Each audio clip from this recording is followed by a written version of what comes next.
They say your father is supposed to protect you, but mine looked me in the eye and said I deserved it. I was just 11 when my stepfather's friend got me pregnant, and the people who should have saved me chose silence instead. Now, after a lifetime of carrying this secret, I'm finally telling the truth. My name doesn't matter anymore. I'm old now. I live in a small house where the clock ticks louder than the television, and sometimes I talk to pictures because they don't interrupt me. I've buried almost everyone. My mother, my father, even the ones who hurt me. But what I haven't buried is the truth.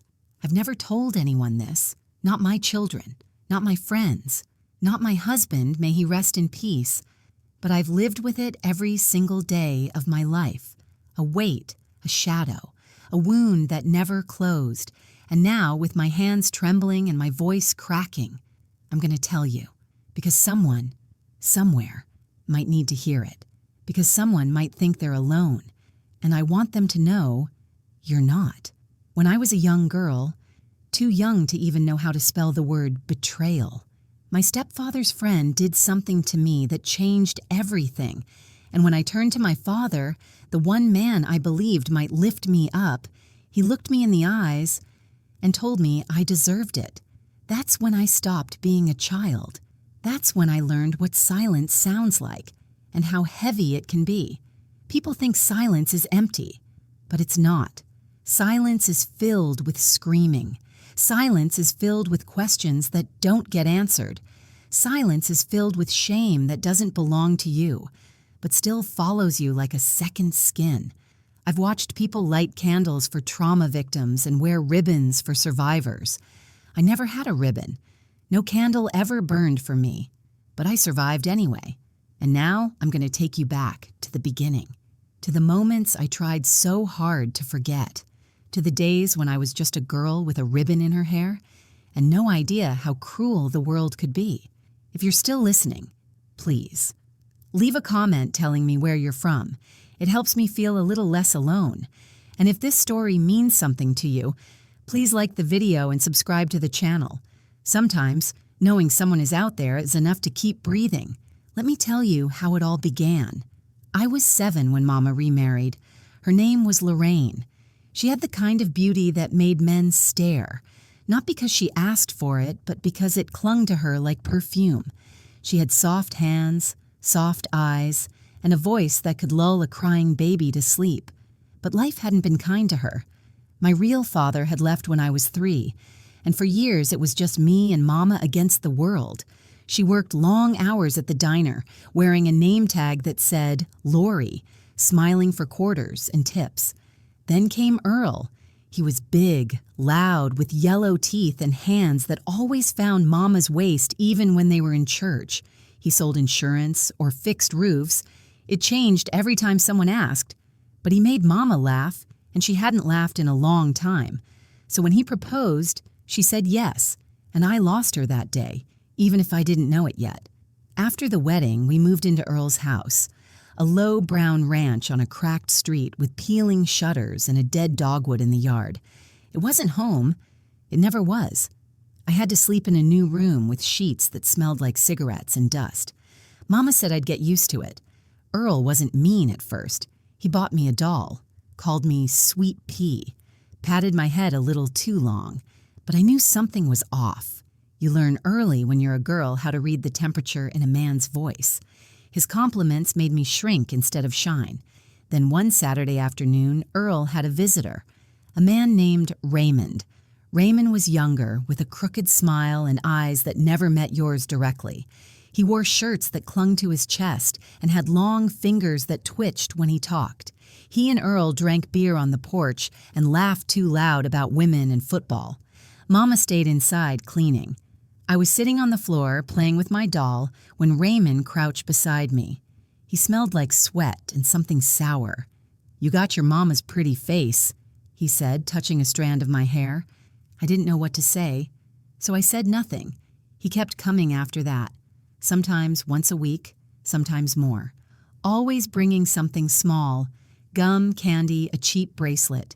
Earl would call out, "Ray's here," and Mama would frown just a little before forcing a smile. One time, I found Mama crying in the bathroom. I asked if she was okay.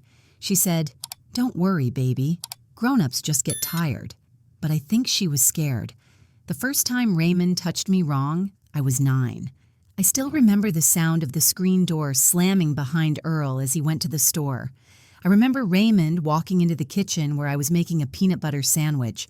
I remember how his hand rested on my lower back and didn't move. I told Mama that night. I didn't have the words, just said he hugged me weird. She froze. Her hands dropped the spoon into the sink, and then she whispered, "Don't ever be alone with him again." That was it. No yelling, no calls, no fight, just a warning wrapped in fear. After that, she always tried to keep me close when Raymond came over, but he was patient. And Earl thought Raymond was his best friend in the world. When I turned 10, I started waking up in the middle of the night sweating, shaking. I had dreams where I was screaming and no sound came out. Mama bought me a nightlight and chamomile tea, but she didn't ask what the dreams were about. I think she already knew. Earl never noticed. He never looked too close. Or maybe he did, and just didn't care. The day everything changed was a Wednesday. The middle of the week, like nothing bad should ever happen on a Wednesday. But evil doesn't wait for the weekend. Raymond came by that afternoon, said Earl had sent him to pick up some tools. Mama was at work, and I was home from school with a fever, alone, lying on the couch in pajamas with a glass of flat ginger ale beside me. I remember how he walked in, like he owned the place, like he had done it before. And I remember the way the air changed, thick, heavy, like it knew what was about to happen. I won't tell you the details, not because I'm ashamed anymore, but because some wounds don't need to be reopened to be remembered. All I'll say is, I wasn't a little girl anymore after that day, not in my mind, not in my body. And the worst part? When Mama came home, saw me curled up on the couch, pale and shaking, she asked what was wrong. I opened my mouth, but nothing came out, because I already knew what the answer would be. I already knew the truth. Nobody was going to save me. After that day, I changed. I stopped playing with dolls. I stopped humming to myself while brushing my hair. I stopped looking people in the eye, especially men, especially him. Mama knew something was wrong, but knowing and doing are two different things. She hovered. She brought me warm milk before bed, sat on the edge of my mattress, and ran her fingers through my hair like she used to when I was a baby. But the questions never came. And the truth? It sat inside me like a stone, heavy, sharp, impossible to move. I thought maybe she was waiting for me to speak, but I was waiting for her to ask. Neither of us did either. So the silence grew. Raymond kept coming. Not as often, but enough. Every time his truck pulled up, my chest tightened like a fist. I'd lock myself in the bathroom or pretend to be asleep. Sometimes Mama would make excuses to get me out of the house, but sometimes she couldn't. And Earl? He loved Raymond more than anything, I think. Called him brother. Laughed with him like a boy. Never once noticed that his daughter flinched when Raymond entered a room. The thing people don't talk about is how abuse doesn't always come like a hurricane. Sometimes it comes like a slow leak. Drip by drip, it wears you down. Until one day you look in the mirror and don't recognize the girl looking back at you. I started walking with my arms crossed over my chest, even in summer. I avoided birthday parties. I kept quiet in class. My teacher, Mrs. Weaver, pulled me aside once and said, "Honey, if there's anything wrong at home, you can tell me." I wanted to. God, I wanted to. But how do you explain to someone that the monster isn't under your bed? He's in your living room, drinking your mama's coffee. I started writing in a journal I kept under my mattress. That little spiral notebook became my church, my confession booth, my escape. I wrote about how I hated Raymond, how I didn't understand why Mama let him in, how sometimes I wished I could disappear completely.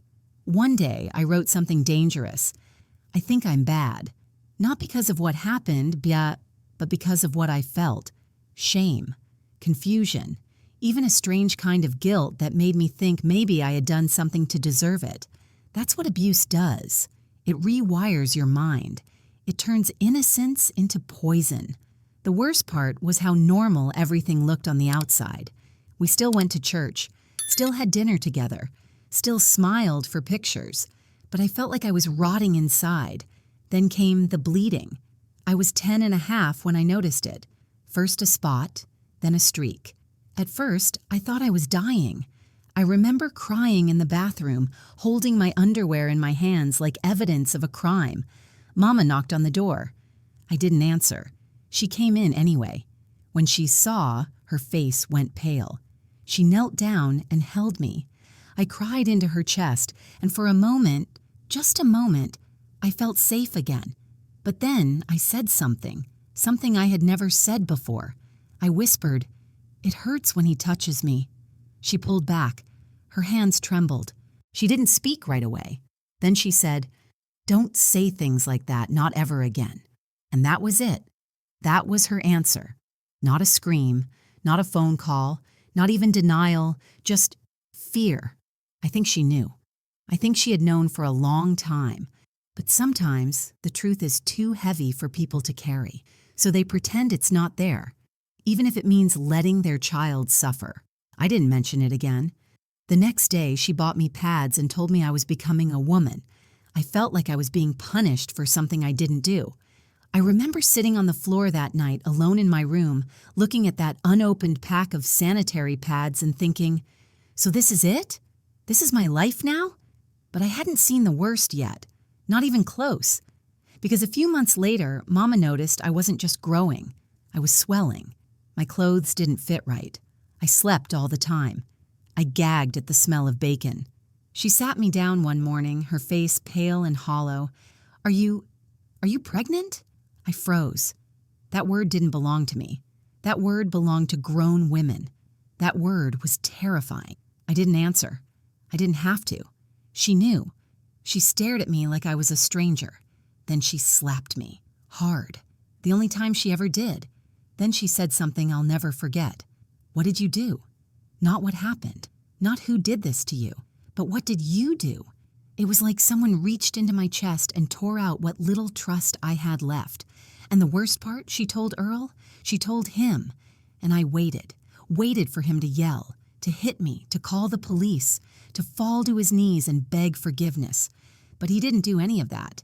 He stared at me for a long time. Then he muttered, "Well, she always did like the attention." And just like that, my father, the man who raised me, the man I called Daddy, turned his back. That was the night I stopped believing in protection. That was the night I learned that monsters aren't always strangers. Sometimes they live in your house and eat dinner at your table. I remember sitting in that small clinic room, legs swinging off the edge of a cold metal table, paper crinkling beneath me. I was 11. A woman in a white coat asked me questions without looking me in the eye. "When was your last period? Have you been sexually active? Do you know who the father is?" I didn't answer. I didn't even know what some of those words meant. I just stared at the light bulb above her head and tried to disappear. Mama filled in the blanks with lies. She said I was confused, said it was probably a boy from school, said I'd been acting weird for months. The nurse raised an eyebrow but wrote things down anyway. I wanted to scream, but what was the point? The test came back, positive.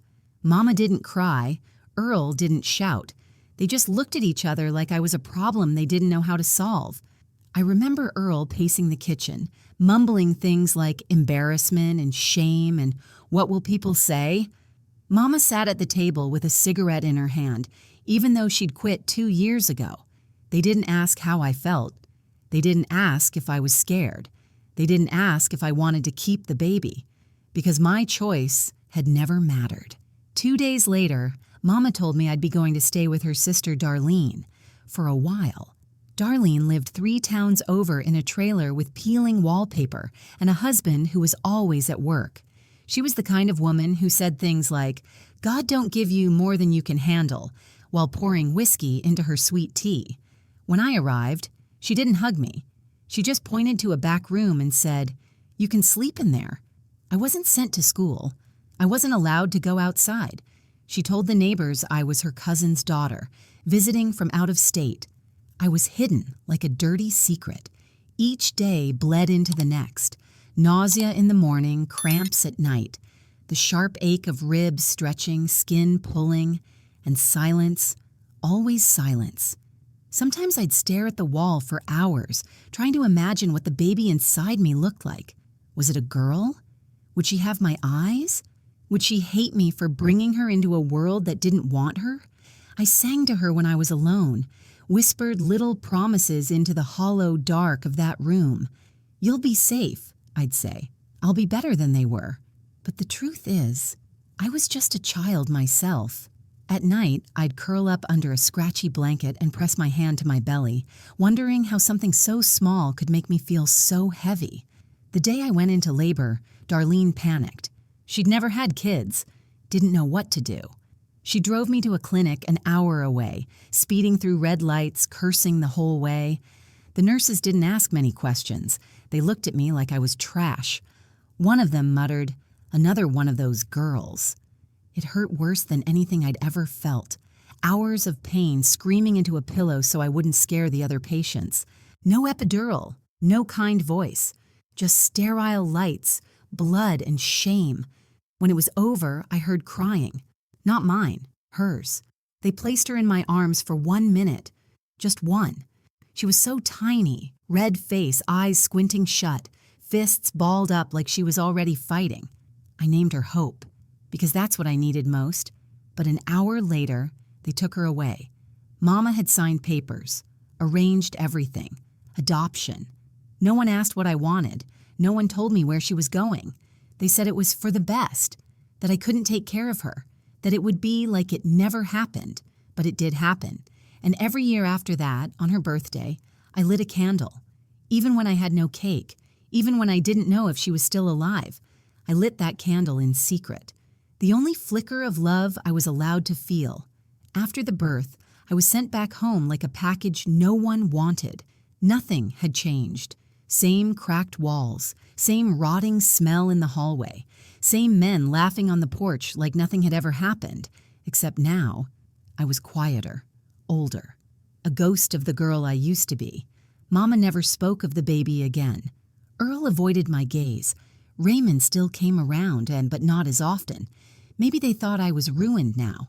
Maybe I was, but something inside me had hardened. A part of me had died in that delivery room, but another part, the one that knew how to endure, had been born. I started keeping secrets like other girls kept diaries. Little pieces of truth I stored in the back of my mind like weapons I might need later. I didn't know who I was becoming, but I knew one thing for certain. I would never forget. Not her, not him, not them. I was 12 when I went back to school. They made up a lie, of course. Said I'd been sick, sent away to live with a relative for health reasons. But kids aren't stupid. They stared, whispered. Some pointed at my chest, which had filled out early, as if my body were proof of something dirty. Others just looked away, like I didn't belong anymore. No one said pregnancy. No one said rape. But they didn't need to. Shame has a scent, and I reeked of it. The teachers gave me polite smiles, thin as paper. My friends, the ones I used to braid hair with and trade stickers with during lunch, didn't invite me to birthday parties anymore. I sat alone in the cafeteria, a ghost in a body that was too alive. I started drawing in the margins of my notebooks. Eyes, always eyes. Sometimes they were crying. Sometimes they were closed. But mostly, they were wide open, watching. Because I had become a watcher, too. I watched Mama, how she drank more now. I watched Earl, how he laughed louder than necessary and slammed doors when he thought no one was looking. I watched Raymond, how he avoided being alone with me, maybe out of guilt, or maybe because he knew I wouldn't be silent forever. Sometimes, I imagined walking into church during Sunday service and screaming the truth from the pulpit. I imagined pointing at Raymond's smug face and yelling, "He did this to me." I imagined Mama crying, Earl falling silent, the pastor gasping. But I never did, because I didn't want their shame. I already had enough of my own. I found small ways to survive, Books became my lifeline. The library was quiet and the characters didn't look at me like I was broken. I loved the ones who ran away from home, who built new lives, who learned how to use their pain like armor. I didn't know it then, but I was one of them. One afternoon, I stayed late at school for extra credit. A project on Harriet Tubman, I think. When I walked out, the sun was low, casting long shadows. And there he was, Raymond, leaning against his truck, waiting. My stomach twisted. My heart pounded in my ears. He didn't say anything for a long time, just looked at me. Then he said, "You tell anyone and I'll make sure they think you made it up." That was the moment I realized he wasn't afraid of what he did. He was afraid I wasn't afraid anymore. I didn't answer, just stared at him, with all the rage I'd been saving for 2 long years. That night, I wrote something different in my journal. He's scared of me. He should be. That single sentence changed me. For the first time, I felt a flicker of power. Not because I had control, but because I had truth. And truth, I learned, is dangerous. A few months later, Raymond stopped coming around. Mama said something about him moving for work, but I wonder if he saw the shift in me, if he could feel the fire that had started inside my chest. The one that said, "You don't get to have me anymore." At 13, I got my first period after the pregnancy. It came late, and when it did, I cried in the bathroom. Not from pain, but relief. My body still worked. It hadn't been destroyed completely. I started running in the mornings, early before school, just to feel the wind on my face, just to remember what it was like to move forward. And yet, no matter how far I ran, I couldn't outrun him. His voice, his touch, his threat.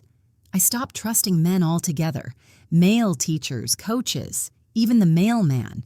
They could all be like Raymond. Anyone could. That's what trauma teaches you, and not just fear, but suspicion. It rewires your instincts. It whispers, don't ever relax. Don't ever let go. Don't ever trust again. And so, I didn't. By the time I turned 14, I had a plan.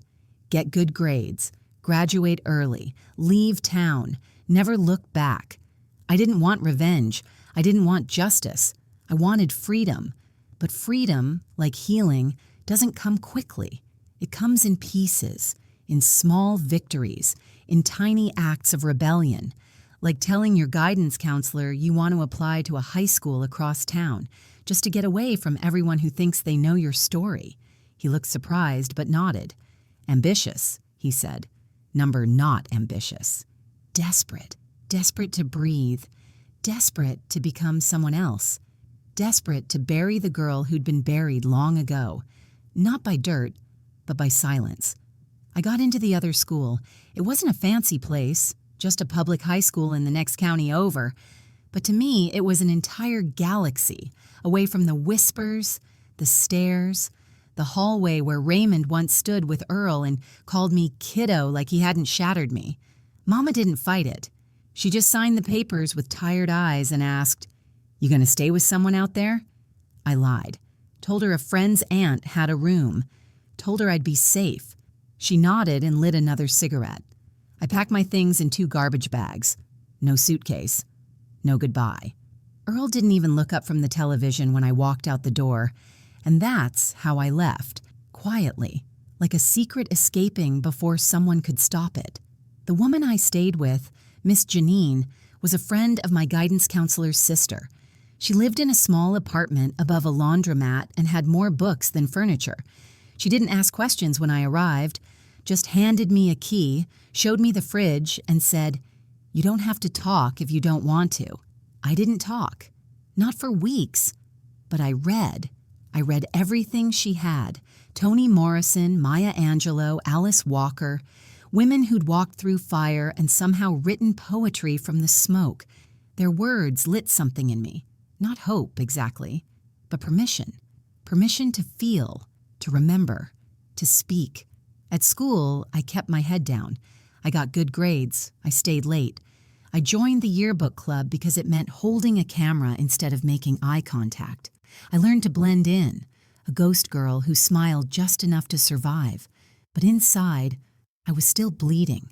still waking up from dreams where I was 11 again, lying on cold sheets, unable to scream. Miss Janine noticed. One night she made tea and said softly, "You don't owe me your story, but I hope you know. Whatever it is, it wasn't your fault." I nodded. I didn't cry. But later, in my room, I did. And that's when I started writing again.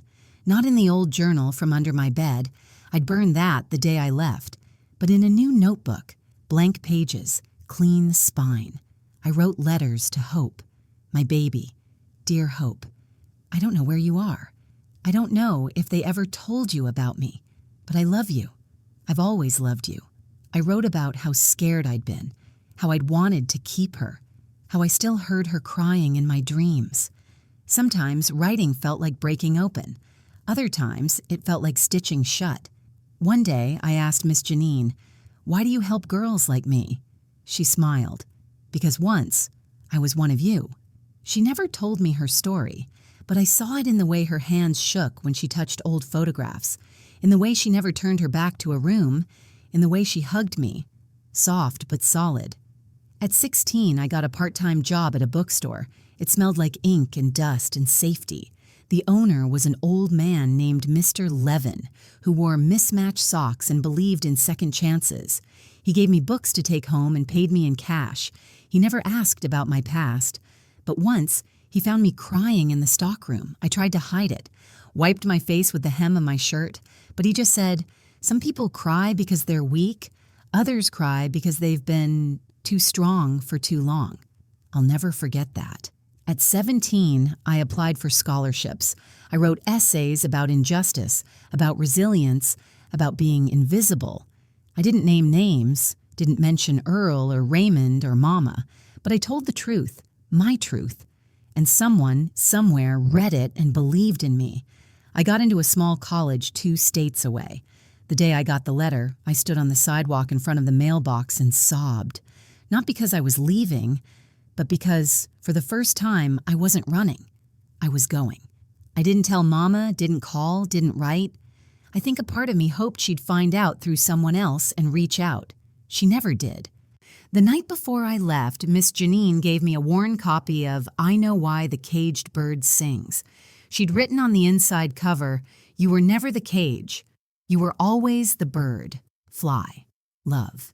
Jay and I did.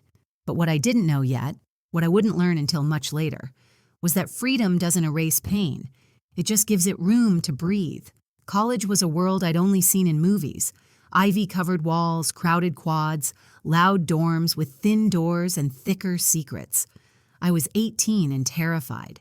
Everyone around me seemed to come from some version of normal. They had baby pictures on their dressers, parents who called every Sunday, stories about summer vacations and curfews. I had nightmares. I had scars. I had a mother who hadn't called in years and a baby I'd never held again. But I also had my name on the door. I had financial aid, 3 work-study jobs, and a dream that no one could take this time. And that had to be enough. My roommate was a girl named Jasmine, a loud, stubborn, beautiful soul with big earrings and an even bigger laugh. She called me Quiet Thunder, said I had a storm behind my eyes. One night, she walked in on me crying. I was reading an article about adoption and the tears just came. Sudden, like lightning.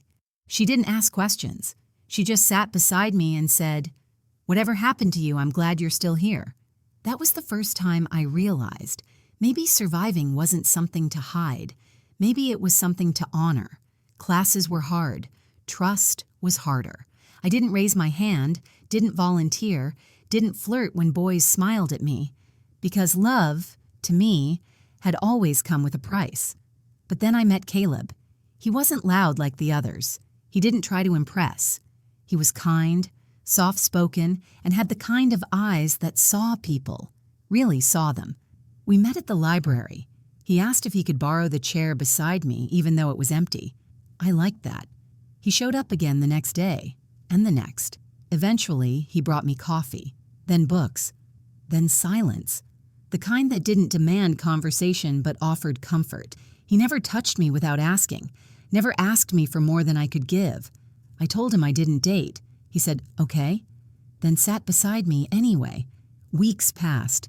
We talked about music, dreams, philosophy, fear.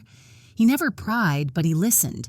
And one night I told him a piece of it, not everything, just that I had been hurt, that someone I should have trusted had taken something from me, that I'd had a baby. Once.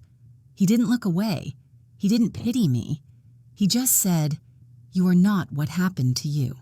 And I broke, right there on the dorm steps, under the flickering light. I sobbed into his chest, clutching the front of his jacket like it was a lifeline. He didn't try to stop the crying. He let it come. And after that, something shifted. I started going to therapy. There was a counselor on campus, a woman with salt in her hair and kindness in her voice. I sat in her office once a week, legs crossed tight, fingers digging into my sleeves. At first I barely spoke. Then I whispered.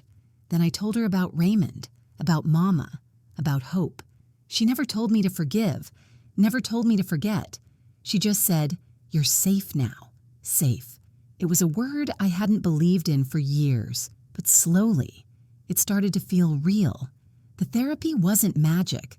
I still woke up sweating, still felt guilt when I laughed too hard, still carried grief like a secret under my tongue. But I also started writing again, for real this time. Not just journals, stories. Stories about girls who fought back, girls who healed, girls who found their voices and never let them go again. My English professor submitted one of my essays to a statewide contest. I won. $1,000 and my name in a magazine.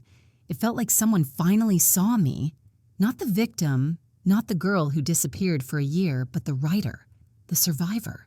I stood on a small stage, trembling, reading my work to a room full of strangers.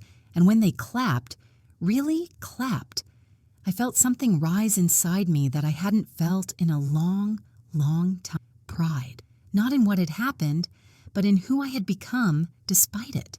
After the reading, Caleb found me in the crowd. He held my hands, kissed my forehead, and whispered, "I knew you were powerful." I didn't feel powerful, but maybe I was starting to believe I could be. Caleb asked me to marry him under a sycamore tree during our last year of college. No ring yet, just a folded piece of paper with the words, "I don't want to fix you, I just want to hold your hand while you heal." I said yes before I even knew I'd spoken. We didn't have a big wedding, just a courthouse, 2 borrowed outfits, and Miss Janine crying in the back row. She wore a blue dress and clutched a tissue like she'd waited her whole life to see me smile like that. Caleb held my hands as if they were made of glass, and I let him. For once, I wasn't afraid of being touched. We moved into a small apartment with chipped tiles and squeaky floors. I worked at a local paper. He started teaching history at a nearby school. We had little, but it felt like peace, like breathing without pain. Then, one spring afternoon, I felt the nausea, the dizziness, the shift. A test confirmed what my body already knew. I was pregnant. This time, no clinic, no secrecy, no cold stares, just Caleb dropping the pan he was washing, eyes wide and whispering, "Really?" I nodded, and for the first time in my life, the word pregnant didn't feel like a punishment. It felt like a promise. The pregnancy wasn't easy. I had nightmares. Memories I thought I buried rose up, especially at night when I'd wake in cold sweats, gasping, hands on my belly. Caleb never made me feel ashamed. He held me after every dream. He went with me to every appointment. He read parenting books out loud even when I was too tired to listen. And when I felt that first kick, my hand on my stomach, heart thundering, I whispered, "Hello, little one. I'm not my mother. I swear it." That was the truth I had clung to my whole life. I would never become her. I wouldn't look away. I wouldn't choose silence. I wouldn't break my child just to keep my own pain hidden. When our daughter was born, I wept in a way I never had before, not from grief, but release. As if every trapped scream, every swallowed sob from my childhood finally found its way out. She was perfect. We named her Amelia, after the word to strive. Holding her, I understood something I never could as a girl. Love isn't just what you feel, it's what you choose. And I chose her. I chose to be soft even when I was scared. I chose to sing lullabies even when my voice cracked. I chose to hold her close even when every part of me trembled with old ghosts. Sometimes I'd rock her to sleep and wonder if hope ever had that, if someone ever sang to her, held her, told her she mattered.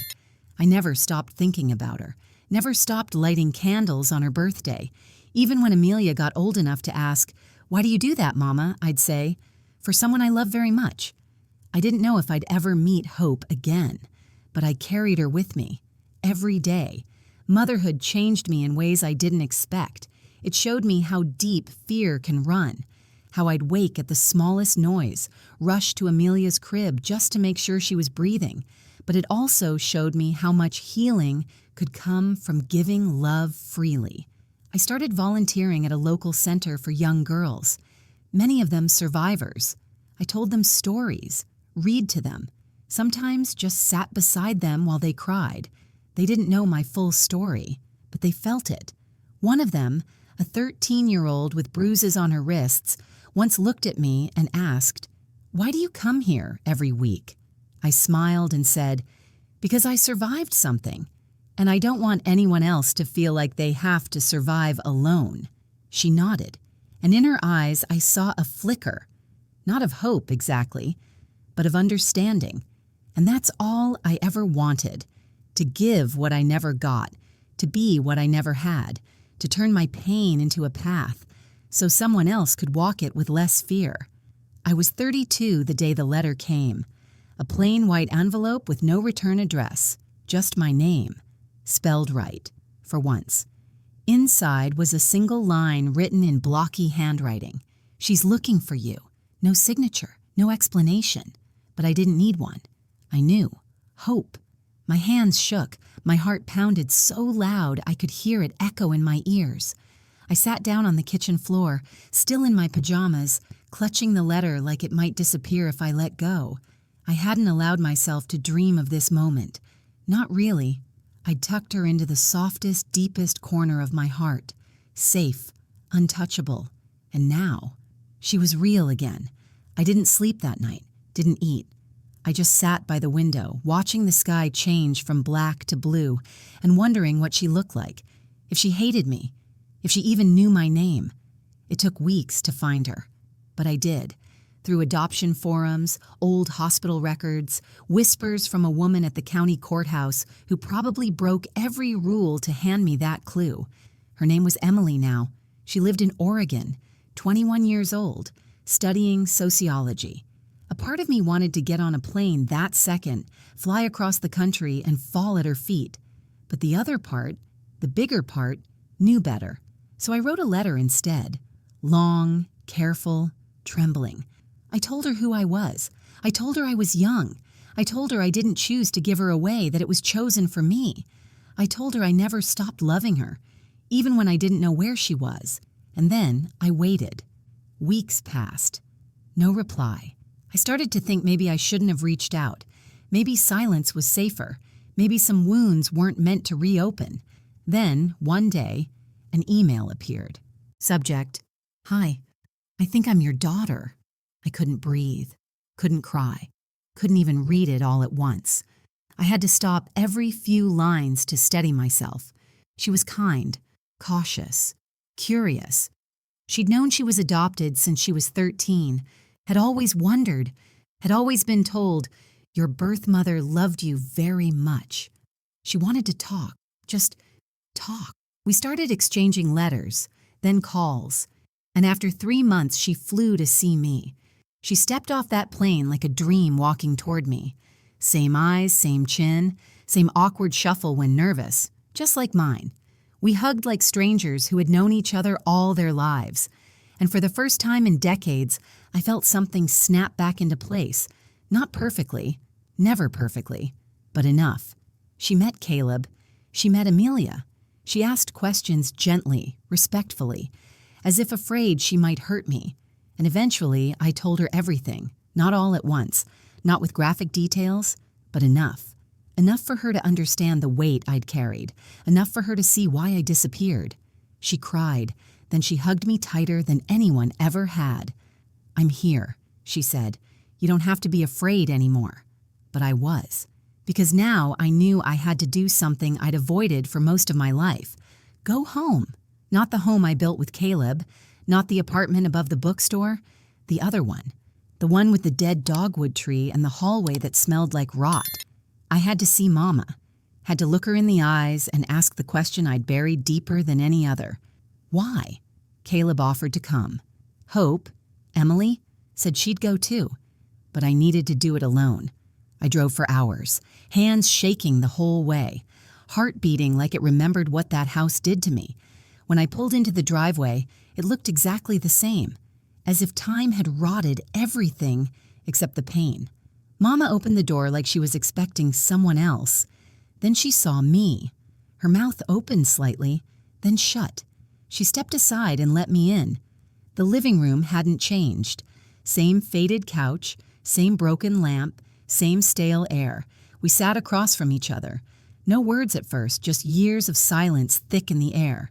Then I said it. "I remember everything." Her shoulders sank. "I know," she whispered. We sat like that a while.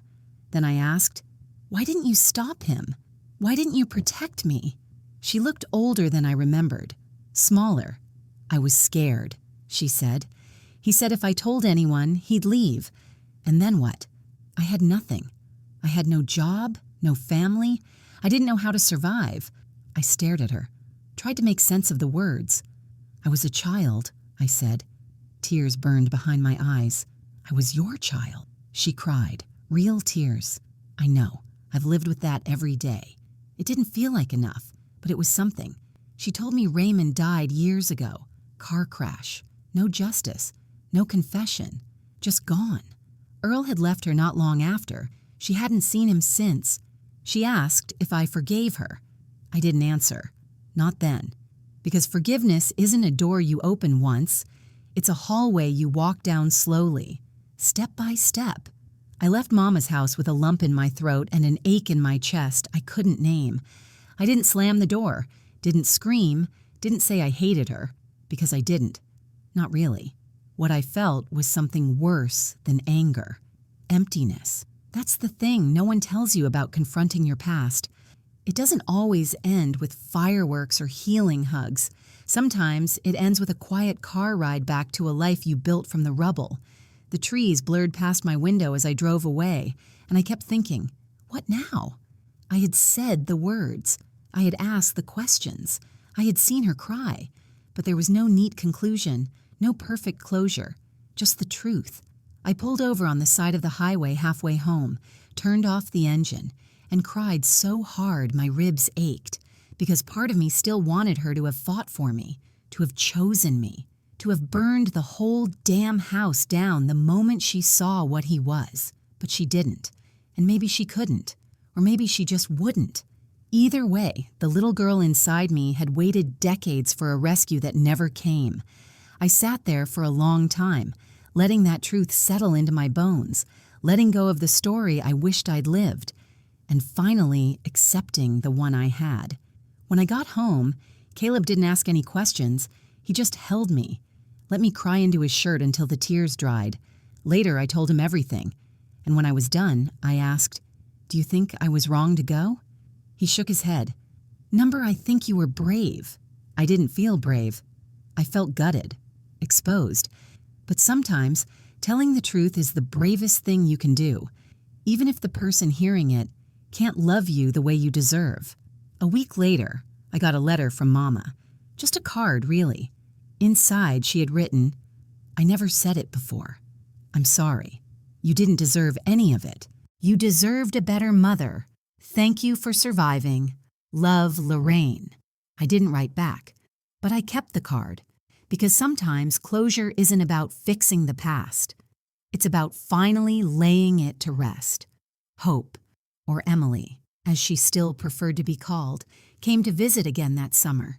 We sat on the porch one night, the cicadas humming in the trees, and I told her the full story, everything, not just the parts that were easy to speak. She listened. Her hands were folded in her lap, her eyes steady. When I finished, I braced myself for the look the one people give you when they can't handle the weight of your truth. But she didn't flinch. She said, "I'm proud of you, and I'm proud to be your daughter." That night, I wrote in my journal, the one I started in college and never stopped. I spent years thinking I was broken, but maybe I was just healing. Slowly, loudly, quietly, in every way I knew how. The next morning, Emily asked if she could see the candles. "The ones you lit for me," she said. I showed her. They were tucked away in a small box, matchbooks, wax remnants, tiny names written in ink no one ever saw but me. She held one in her hand and whispered, "Thank you for never forgetting me." And that's when I realized I didn't need my mother to validate my worth. I didn't need Raymond to suffer or Earl to apologize. I had Emily. I had Amelia. I had myself. And that was enough. I started speaking publicly that year. Women's shelters, community centers, schools. At first, my voice trembled. My palms sweated. But every time I said, "My name is Eleanor and I'm a survivor," another piece of me came back. I saw women in the audience wipe their eyes. I saw teenage girls nod slowly, the way I used to when I didn't know how to cry. I told them what I wish someone had told me when I was 10. "You are not the bad thing that happened to you. You are not what they said you were. You are not ruined. You are here." And that's a miracle. Amelia was 10 the first time she asked me about pain. It wasn't in a dramatic moment, or during one of my speeches, or even after watching something on TV. We were sitting in her room folding laundry when she looked up and asked, "Mama, did your mom love you?" I froze. The pile of socks in my hand slipped to the floor like snow. She looked at me with those big, curious eyes, so full of innocence, so free from fear. And all I could think was, don't put your darkness in her light. But I also knew what silence does, how it grows, how it mutates into shame and guilt and secrets. So I took a breath. "She tried," I said softly, "but she didn't know how to love the way I needed." Amelia didn't press. She just nodded and kept folding. But later that night, after she fell asleep, I sat on the edge of her bed and watched her chest rise and fall. So peaceful, so safe. And I promised her, silently, fiercely, "You will never carry what I carried." That became my compass. I didn't raise her with fear. I raised her with truth. In doses she could understand, at stages when her heart could hold it. I didn't shield her from the world, but I taught her how to stand tall in it, how to speak up, how to say no, how to recognize real love. As she grew, so did I. Motherhood aged me in places therapy never reached, because every time I protected her, I was also protecting that younger version of me, the one no one fought for. One day when Amelia was a teenager, she found one of my old journals. I'd kept them locked in a drawer, thinking I might one day burn them. But I never did. She sat across from me at the kitchen table, her hands shaking. "Mom," she said, "is all this true?" I didn't ask what page she read. Didn't need to. I just nodded. She started crying. Then I did too. "I didn't know," she whispered. "I didn't know you went through all that." And then she said something that shattered me and healed me all at once. "But I think that's why you're such a good mom." I reached across the table, held her hand, and said, "I didn't have someone to protect me, but I had you to fight for." That made me stronger than anything that ever tried to break me. We didn't talk much more that night. Some truths don't need long conversations. They just need to exist between two hearts willing to hold them. That was the moment I knew. The cycle was broken, not because I was perfect, not because I never made mistakes, but because I told the truth, because I gave her what I never had, a safe place to ask the hard questions. Emily, Hope, came to visit the next week. She and Amelia were sitting together on the back porch, laughing like they'd known each other forever. There was something poetic in that. My two daughters, born from two versions of me, one from trauma, one from healing, and both from love. After dinner, Emily asked if I ever thought about writing a book. "I don't know," I said. "Sometimes I think my story's too heavy for the world." She shook her head. "Maybe it's heavy, but it's also what someone else needs to carry on. That night, I opened my laptop, stared at the blank document, then typed, "They say fathers protect their daughters. Mine didn't, but I survived. And now I speak, not for revenge, but for the girls still learning they're allowed to scream." It wasn't a beginning. It was a continuation. The next ripple in a wave that started long ago in a house with a locked bathroom door and a girl who didn't yet know how to say no. Now I say it loudly. For her. For me. For every girl who never got a chance to. The first time someone recognized me from my speech, I was buying onions. I was standing in the checkout line wearing an old coat and a messy bun, wondering if I had enough coupons to get everything we needed for dinner. She was maybe 25, freckles across her cheeks, nervous eyes. She tapped my shoulder gently. "Excuse me, are you Eleanor? The woman who spoke at the university last month?" I turned slowly, not used to being called by name in public, not for something good. "Yes," I said, my voice low. Her eyes filled with tears. "I just wanted to say thank you. I've never told anyone what happened to me, but after hearing you, I made an appointment with a counselor. First one in my life." I stared at her, heart pounding, not because I was shocked, but because I remembered being her, frozen, shaking, needing someone, anyone, to speak first. I reached out and hugged her. No more words were needed. When I got home, I cried in the car before going inside. Caleb found me standing by the sink, still holding the grocery bag. "What happened?" he asked, alarmed. "Someone remembered me," I whispered. He looked confused. "Is that bad?" It's terrifying and beautiful, and I think it means I need to keep going." That night, I stayed up and drafted a proposal, a writing fellowship, a speakers series, a resource center for girls like me, like her. It started small, one workshop at a time, one letter at a time, one broken silence at a time. People started writing in, emails, handwritten notes, voice messages, women, men, teens. Some had never told their story. Others had been ignored when they did. All of them were carrying something that had never been named aloud, and they said the same thing. "Because you spoke, I don't feel alone." I didn't realize how far it had gone until a professor from a city 2 states away called me. She wanted to use my story, not for sympathy, but as part of her trauma studies curriculum. "You represent the thing they don't teach well enough," she said. "Not just what happens, but what happens after." I gave her permission, on one condition. They had to talk about silence, too. Because silence doesn't just live in rooms where screams once were. It lives in classrooms, churches, kitchens, all the places where people look away and pretend not to see. One evening, I got an email from someone I hadn't heard from in over 20 years, Mrs. Weaver, my 5th grade teacher. Subject, "You were right. I should have asked." I clicked it with trembling hands. "Dear Eleanor, I remember your eyes. I knew something was wrong. I was young. I was afraid. I thought it wasn't my place, but it was. And I'm so sorry. I've read every word you've published. I teach now, too. Future educators. I tell them about you. I don't use your name, but I use your strength. Thank you for surviving and for making the rest of us better."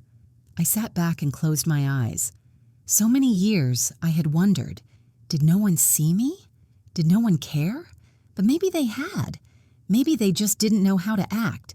Maybe silence had choked more than just me. Now it was different. I stood in rooms filled with people willing to listen. Some broken, some healing, some just there to learn how to not repeat what my mother, my teachers, my neighbors had done. At one conference, a woman approached me after my speech. She had silver hair and shaking hands.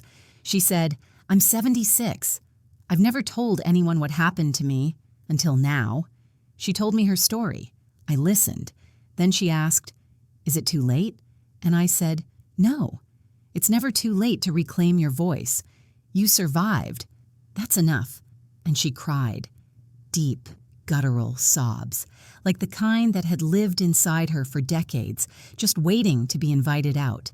I walked her to her car, and before she left, she hugged me and whispered, I think I just got my first breath of real air. That's when I knew this was my legacy, not just survival, not just motherhood, but being a torch in the dark for the ones still stumbling through it. I never became famous, never made a fortune, but I built something better, a bridge between the girl I was, the woman I became, and the world I once thought had no place for me. It happened on a gray afternoon in early October, one of those days when the sky can't decide if it wants to cry or just keep holding it all in. Amelia had gone off to college. Emily had sent me a postcard from Peru. She was volunteering with trauma survivors, and I had just made tea when the phone rang. It was the nursing home.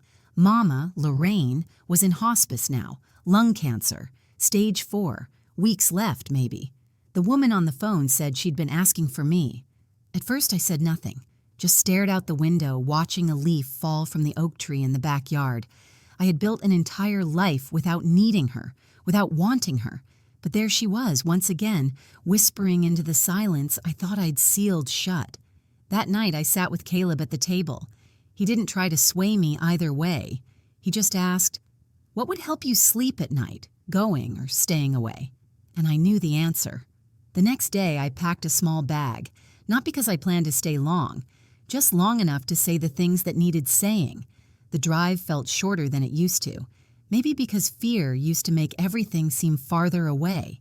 When I walked into her room, she looked like someone I barely remembered, smaller, thinner, her skin almost translucent, her hair white and wispy like the steam off morning coffee. But her eyes, those eyes, they were still Mama's. "Eleanor," she whispered. "God, you look just like her." I didn't ask who she meant. I knew. We didn't touch at first. I just sat in the chair beside her and watched her struggle to sit up. "I wasn't a good mother," she said. No preamble, no pleasantries, just truth. I didn't deny it. She nodded like she expected that. I was scared and selfish and too damn proud to admit I didn't know how to protect you. Her voice cracked. "I let a monster in our house. I let you carry the shame for what he did." I closed my eyes. It was like standing in a storm and feeling every drop fall exactly where it always needed to land. "I blamed you," she continued, "because I couldn't bear to blame myself." I looked at her then. "Do you want forgiveness?" I asked. She shook her head slowly. "I want peace." And I understood that. We sat in silence for a long time. Then I reached into my bag and pulled out a small candle, the kind I'd lit for years, alone, in the dark. "I lit one of these for Hope every year," I said, "even when I didn't know her name, even when I didn't know if she was still alive." Mama's lips trembled. "I know," she said. "I found the box once, when you were gone. I didn't throw them out. I should have asked, but I didn't know how." I lit the candle on the small table beside her bed. For Hope, for me, for the girl I was, for the mother she tried and failed to be. "I don't hate you," I said, "but I can't carry you anymore. I have my daughters now, and I owe them better." She nodded, her eyes glistening. "I'm proud of you," she whispered. "I may not have helped raise you, but God, did you raise yourself into something beautiful?" Those were the last words we ever shared. She passed 3 days later. I didn't go to the funeral. I didn't need to. I had already said goodbye. Instead, I took Emily and Amelia to the ocean. We stood at the edge of the surf, wind in our hair, hands linked together, and I said, "This is the end of the story that almost broke me, but it's not the end of me." They smiled. I threw a handful of dried rose petals into the waves, not for her, but for every part of myself I'd lost and reclaimed. That night, Emily asked, "Do you think it's over now? All the pain?" I thought for a long moment. "No," I said, "but I think I'm done letting it lead." Because closure isn't about forgetting. It's about choosing what you carry and what you let drift away, and I was finally ready to let it go.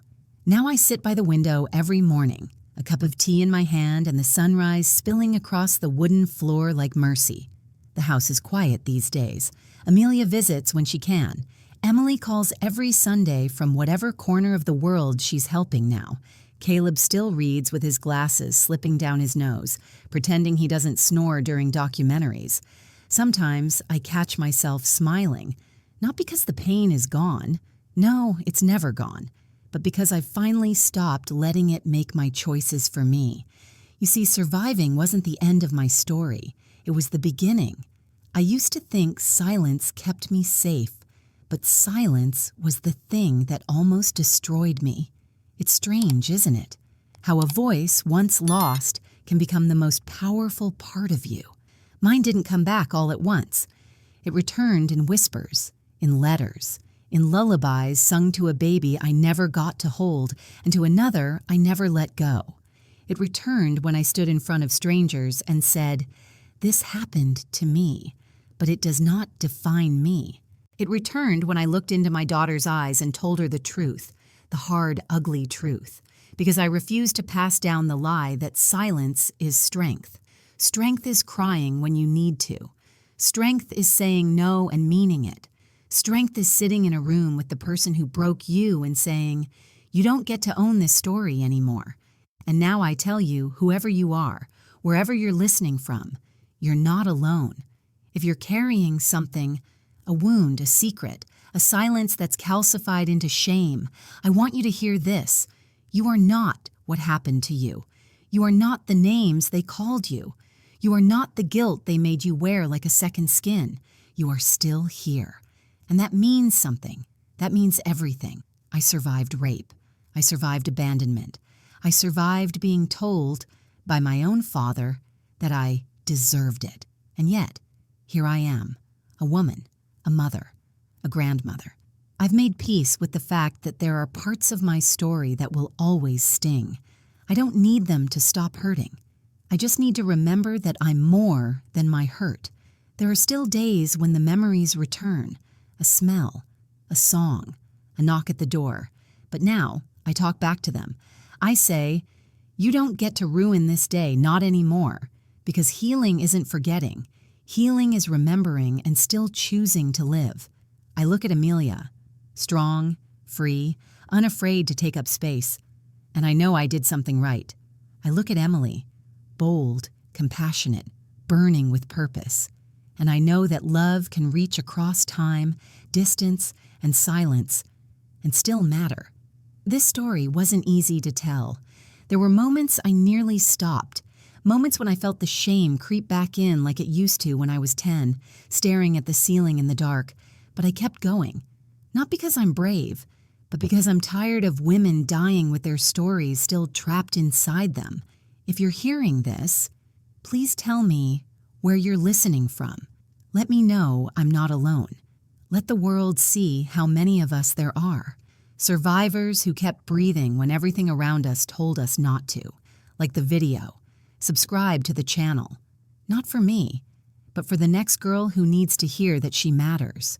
Because sometimes, just knowing someone else lived through it is enough to keep going. I lit my last candle for Hope on her 30th birthday. Not because I stopped loving her, but because she found me. And she knows now. I never stopped being her mother. Not for 1 second. So if you're sitting with your own candle, afraid to light it, this is your sign. You survived. Now speak, sing, write, cry, dance.